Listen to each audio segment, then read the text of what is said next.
Commanders, a brand new team is hitting Marvel Strike Force, the Vigilantes. This squad is shaping up to be a powerhouse in the skill lanes of the raids, but when it comes to their overall value outside of raids, well, that's still a bit up in the air. So before we go all in with our resources, let's take a step back and break it all down. In this guide, I'm going to go over each of the Vigilantes' abilities, discuss which T4 upgrades are worth your investment, and wrap it all up with an infographic to help you build this team efficiently. So without further ado, let's dive in. Okay, so the Vigilante team consists of 2 reworks and 3 new characters, and the first of those reworks is good old Frank Castle, the Punisher. Now this guy you're going to want to take to a fairly high level and have diamonds on, because he is going to carry the majority of the damage for your team in the early stages of this team's release. Now let's take a look at his abilities. So his basic is the M4 carbine. It's going to attack the primary target for 200% piercing, change to adjacent targets for 200% piercing, and counterattack will break this chain. The T4 on this one, I do not recommend doing. It is just giving an extra 60% damage to the primary and secondary targets. Punisher's special is grenade launcher. You're going to start with this ability, and it is attack the primary and adjacent targets for 230% piercing. That's quite a lot, especially with the new stats. Your T4 on this is going to add an additional 30% damage to the primary and secondary targets. So that's 260% piercing damage to the primary and secondary targets. It is also going to transfer 3 positive effects, excluding Torn, from the primary target to self, all vigilante, and all military allies. Transferring positive effects is pretty good, and so I have that down as a high value T4 for that reason. Punisher's ultimate fully loaded. Again, you're going to start off with this ability, and this is probably going to be the ability that you will open with, in all honesty. If this character has 4 or more vigilante allies, you're going to clear barrier from all enemies. You're going to attack all enemies for 200% piercing. And if you T4 this one, it is going to add an additional 50% piercing to all enemies. So that is all enemies getting attacked for 250% piercing. And then you're going to attack the primary target for 250% piercing. Now, because this is just a damage-based ability, yes, it's piercing damage, and piercing damage is really, really nice. But I have this down as a nice to have T4. This isn't a T4 that I would do over, say, the grenade launcher. Certainly, you know, you're already getting the barrier clear, so you're not getting that from the T4. It is literally just additional damage. Punisher's passive lock and load. When an enemy attacks a vigilante ally, if this character has 4 or more vigilante allies, attack that enemy for 125% piercing. So that is like a retaliate attack. On hit, apply 1 vulnerable up to a maximum of 5. In raids, it's going to apply bleed. This character attacks deal an additional 50% damage to any villain enemies. And the T4 on this, when a vigilante or defender ally uses their special, attack the most injured enemy for 125% piercing. That is an essential T4. That is upping Punisher's overall damage output. You know, another 125% piercing out of turn, as well as that retaliate attack. That just calls to be T4'd. The next of the reworks is Elektra. Yes, about time this lady saw a rework. And let's face it, she is tied into Daredevil, which this whole team is based around. Her basic sneak attack is going to attack the primary target for 200% damage and apply 2 bleed. She's going to gain 1000% extra focus for this attack. And when forced to attack an ally, this character deals less damage to Shadowland characters. Now, Shadowland characters doesn't really matter because that team is no longer within the meta. The T4 on this is going to add an additional 50% damage. And again, this is not worth T4. boring in my honest opinion. Into the Shadow, this is an ability she's going to start with. Attack the primary target for 240% piercing and clear 5 positive effects. Gain stealth for 2 turns. The T4 on this is going to add an additional 60% piercing to the target, so that makes that 300% piercing to the primary target, and apply +2 vulnerables for a maximum of 5. I've got this as a nice to have T4. Those extra vulnerables in a team that is working off of vulnerables is very, very nice, along with that extra piercing damage. Vital Strike. Clear barrier from the primary target. In raids, gain 25% damage per negative effect on the target. That could be quite a lot, especially when we look later on. Attack the primary target for 460% damage plus 20% piercing and apply Disrupted for 2 turns. Gain 500% extra focus for this attack. In raids, if the target has 3 or more vulnerable, this attack deals double the damage. That is pretty huge. That is pretty huge. And the T4 on this one is going to add an additional 40%. So that is 500% damage plus 20% piercing. Or if they have 3 or more vulnerables, 1000% damage and 40% piercing. That's insane. And on kill, it's going to fill the speed bar of Elektra by 80%, giving her another go. And because of this, I consider this ability to be a high value T4. This game is a turn-based game, and so anytime we can get our characters to go faster, that is very, very good. Death's Grace. On spawn, apply evade to self and all adjacent vigilante allies. We're going to miss out the hand bit because, again, hand really isn't a team now. In raids, she's going to generate 5 ability energy for self and all vigilante allies. That's what's going to allow you to be able to sim the raids very, very easily because of that ability energy regeneration at the start of the turn. On death, or on spawn, sorry.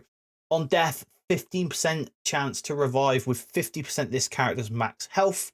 If this character has 4 or more Shadowland or Vigilante allies, gain 85% chance to revive on death. So that makes it 100% chance to revive. And her T4 on this, which I've put down as an essential T4, is to revive with plus 50% this character's max health. That is essential. Getting Elektra back, but getting her back with full life means she is going to survive at least a hit or 2, especially with the new stats. And on spawn, applying stealth to self and all adjacent Shadowland and hand allies. In a minute, when you see the infographic, you'll see why this is also quite essential. Daredevil Modern. This is the first of the new characters, and I don't like the fact that they call this Daredevil Modern, because the costume that they've got for him, this yellow and red costume, it's actually an original costume. It's not a new costume. It's not a modern costume for Daredevil. In fact, if we were looking at a modern Daredevil, we would have to be looking at Elektra, because she is the modern day Daredevil. So we have his primary, assault and battery. This is going to attack the primary target for 240% damage. It's going to rebound to 2 adjacent targets for 240% damage, flipping 1 negative effect to positive effects on self and all vigilante allies. The upgrade to this one, so the T4 on this one, is going to add an additional 40% damage to the primary and secondary targets, and it is going to flip 3 negative effects instead of the 1 on self and all vigilante allies. Now, I have this down as a high value T4. Flipping the negative effects, especially with Daredevil and his role within the team, which is the tank and the healer all in one go. You know, being able to flip more negative effects is pretty good. Law and Order, this is his special. You've got enough energy on this one to start with this. It's going to apply slow, defense down and offense down to the primary target. It's going to attack the primary target for 200% damage and then bonus attack the primary target for another 200% damage. In raids is going to flip all negative effects into positive effects on self and all vigilante allies, and heal self and all vigilante allies for 15% of this character's max health. Remember, new stat meta, and certainly these new characters, their max health is going to be insane. He'll also gain taunt for 2 turns and defense up for 2 turns, so that's going to protect him and whilst he's protecting the rest of your team. The T4 on this is going to add an additional 100% damage to the primary and secondary attacks. That's 300% damage for the primary and 300% for that bonus attack. It's also going to apply slow, defense down and offense down for 2 turns. Now, I have this down as a high value T4 because whenever we can increase the number of turns that a negative effect is applied to an opponent, especially when it is slow, that is all really helpful for us. So high value T4 for Law and Order. Witness Protection, this is his ultimate, and he will not start with this, but you should be able to get this up by sort of turn 2. Attack the primary and adjacent targets for 320% damage and apply +1 vulnerable up to a maximum of 5. It's going to clear all negative effects from self and all allies. That is all outside of raids, so this is a really good ability. Gain taunt for 2 turns. Cool. Apply defense up and immunity to self and all vigilante allies, which is really good. And heal self and all vigilante allies for 20% of this character's max health. The T4 on this, again, is a very high value T4. Adding an additional 60% damage, making it that 380% damage is brilliant.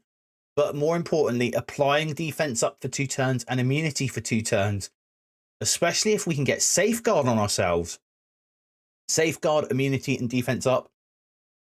If we can keep that for 2 turns, that makes you nigh on invulnerable. And his passive, Born Again. On spawn, if this character has 4 or more vigilante allies, gain taunt for 2 turns, and there's that magic safeguard for 1 turn. Apply 2 deflect, defense up for 2 turns, and immunity for 1 turn to self and all vigilante allies. So they get deflect, defense up, immunity, and safeguard all on spawn from Daredevil, doing his job. When an enemy with vulnerable is attacked, it's going to heal self and all vigilante allies for 5% of this character's max health. In raids, it's going to do that for 20% instead, and it's going to clear 1 negative effect from self and all vigilante allies. Vigilante allies gain 100% accuracy. Blind does not affect your team. And this leads me to another thing. If they are ever going to want to bring Spider-Weaver back into the meta, something is going to have to change with her kit, because there are too many characters now that have this 100% accuracy bonus. He's going to gain 25% block chance per vigilante ally, so that's going to go up to 100% because this team needs to be in that 5-piece team. And 15% block amount per vigilante ally. And if he has 4 or more vigilante allies, this character and all vigilante allies cannot gain bleed. That is pretty good. The T4 on this, I have down as an absolute essential. And that is because on offense, only on offense, if this character has 4 or more vigilante allies, lower the damage of enemies with vulnerable by 30%. This will not stack with other effects such as offense down. But right out the gates, if you're attacking with this team in War or Cosmic Crucible or anywhere like that, your opponent is going to be dealing less damage. And we have seen the effects of that in the current Cosmic Crucible, because we have a room that is doing 50% less damage at the moment in Cosmic Crucible, and we know how bad that is. Silver Sable, this is the next of the new characters coming to the game, and her basic point blank is going to attack the primary target for 250% damage and flip 1 positive effect into a negative effect. So this is the opposite of Daredevil, where Daredevil is taking negative effects off of our team. Silver Sable is putting negative effects onto the opposing team by flipping their positive effects. The T4 on this is going to add 60% damage to the primary target and flip 3 positive effects into negative effects. Now, I have this down as a non-T4, not to T4 it. And people might go, well, BPG, why are you saying that? Well, because this is only a single target ability. So yes, you are flipping 3 positive effects into negative effects. That's cool, but only on one target. If this was similar to Daredevil's, which is why his is a high value, because it is flipping 3 negative effects into positive effects on himself and all vigilante allies, whereas this is just doing it to one target. Big difference. Insertion protocol. This is a ability you're going to start with. In raids, I don't like the fact that they've got that in raids. I think this could be in all game modes, in all honesty. Clear barrier from all enemies. Attack primary and adjacent targets for 220% damage and apply slow and bleed. The T4 on this is going to add an additional 60% damage to the primary and secondary targets. It's going to flip all positive effects into negative effects on the primary and adjacents and apply 2 bleed. That is a high value T4 in my opinion. Flipping all the positive effects into negative effects on the primary target is very high value. The bleeds are high value. The extra damage is high value. So definitely a high value T4. Flash and clear. Now this is also available on turn 1. And this is probably going to be the ability that you are going to open with. It's going to apply heal block for 2 turns and disrupted for 2 turns to all enemies. It's going to clear barrier from all enemies. And in raids, it's going to clear charged from all enemies. That's quite good. There are a lot of chargeable characters in this game, and being able to clear that charge from them will help tremendously. Black Knight, nope. You're not retaliating. You're going to get all that cleared. It's going to attack all enemies for 280% damage and apply +1 vulnerable up to a maximum of 5. In raids, it's going to apply trauma to all enemies. This attack gains plus 500% extra focus and cannot be counterattacked. The T4 on this one, which I have down as essential, is on offense. If this character has 4 or more vigilante allies, reduce the duration of all positive effects by 2 on all enemies. An additional 40% damage to all enemies, making that 320% damage. And in raids, is going to apply ability block for 2 turns to 2 random support allies. The reason why this is an essential T4 is that decay effect. On offense, decaying the positive effects on all enemies is exactly what we want to be doing right out the gate. And her passive, Silver Merc. In raids on spawn, she's going to fill speed bar by 15% plus 5% per vigilante ally for self and all vigilante allies. So that's quite nice.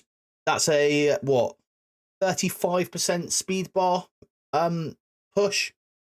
That's going to be quite nice. On successful attack by this character, it's going to apply defense down to each attacked target.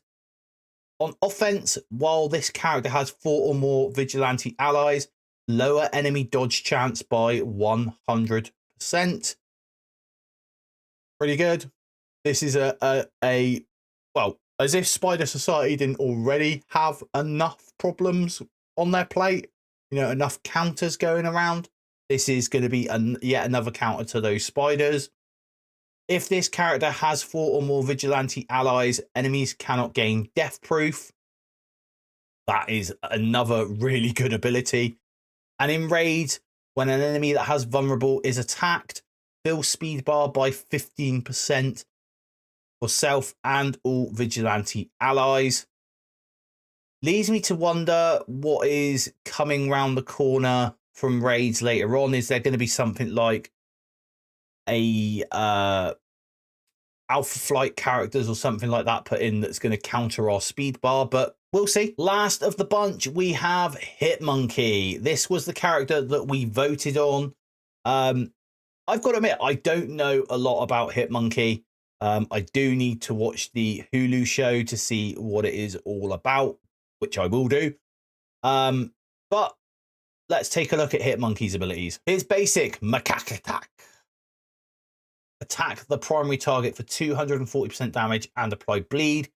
If this character has 4 or more vigilante allies, prolong the duration of all negative effects by 1, up to a maximum of 3. His T4 on this one is to add 60% damage to the primary target and to apply bleed for 2 turns. Now, this is quite a good ability, but I don't think I am going to recommend you T4 it. Not just for the additional turn of bleed and the 60% damage to the primary target. Monkeying around is his special. You can open with this ability. It is an ability that you will have from the get-go. Attack the primary target for 200% damage and apply +1 vulnerable to a maximum of 5. Prolong the duration of all negative effects by 1 up to a maximum of 3.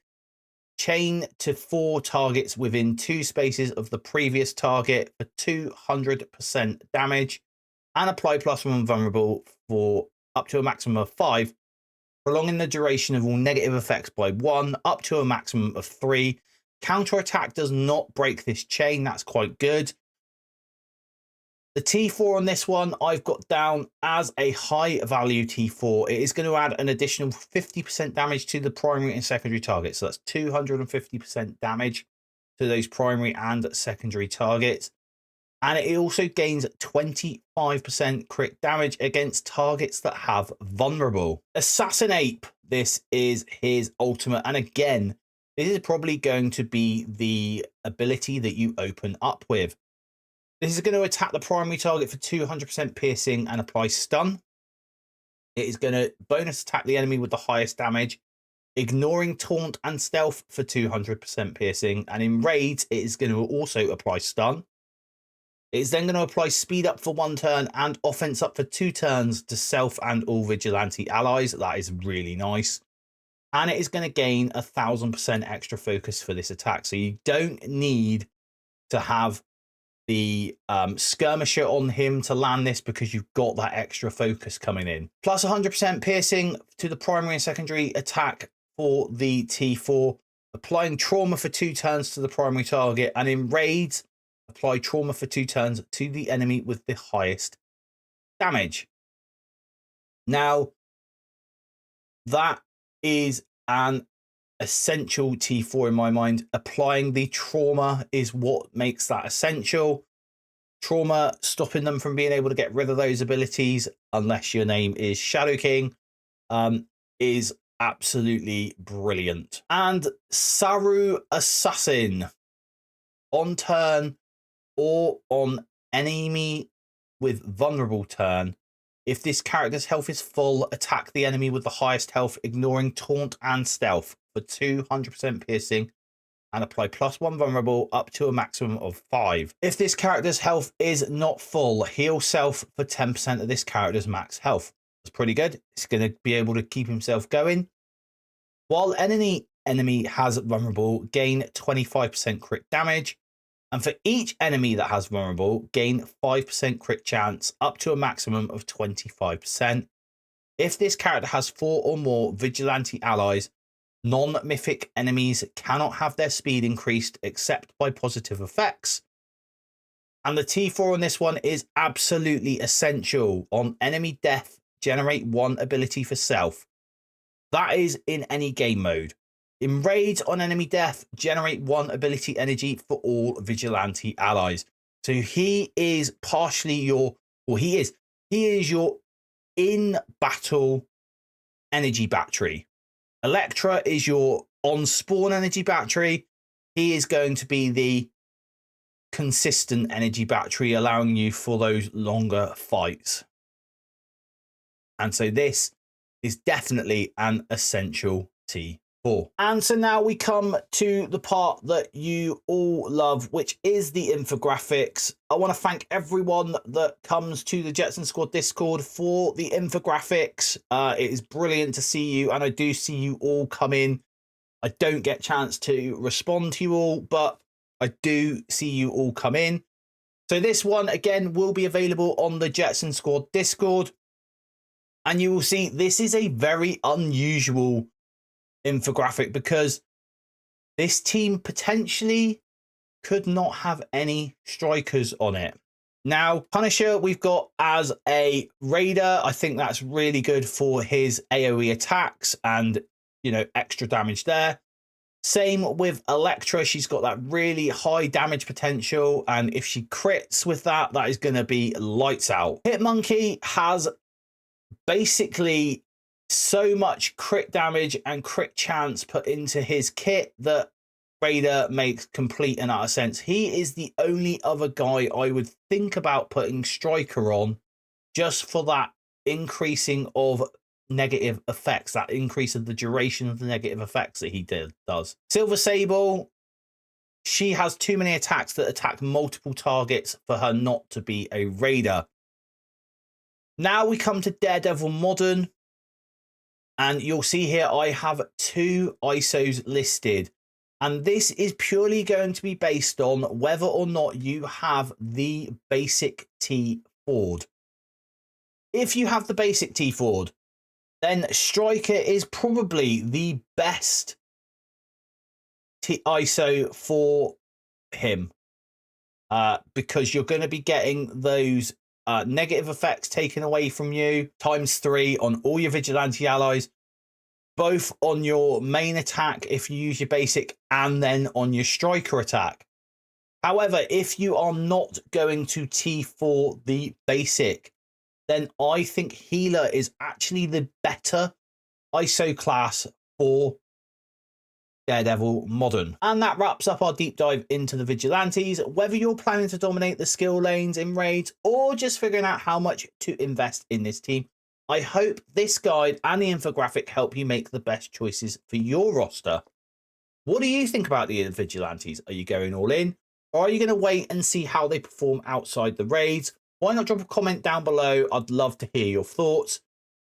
Don't forget, if you found this video helpful, hit that like button, subscribe for more Marvel Strike Force content, and as always, stay positive.